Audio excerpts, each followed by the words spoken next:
YouGov polls have put Ed Miliband below Nick Clegg, certainly since November.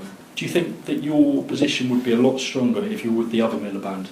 I think my answer, it's. I always think that you should try never to give politicians answers if you're at these kind of events. But you always have to break the rules sometimes, and of course I'm going to give you a totally politician's answer on this one, which is to point out why the Nick Clegg situation is so unusual. Because normally what happens is, if you go back to 1978, actually Margaret Thatcher was quite unpopular.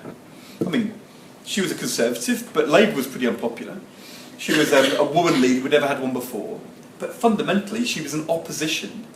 And she'd never been a Prime Minister, and people didn't know what she was going to be like, and there was quite a lot of wariness. Actually, the same issues arose with Tony Blair in 95, 96. He was called Bambi Blair in that period, because people thought he was going to be much too soft, and there was kind of doubts about him.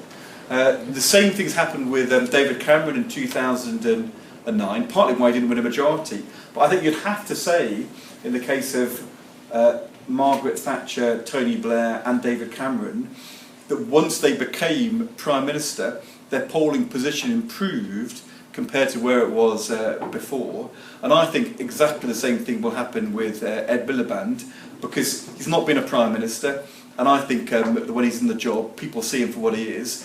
The reason why Nick Clegg is so unusual is because he was really popular in opposition, and then when he went into government, his polling rating went in the opposite direction. So he's actually the guy who bucked the historic trend. Normally it's the other way around. You're less popular before and you're more popular afterwards. And so I think Ed Miliband will not do a Nick Clegg.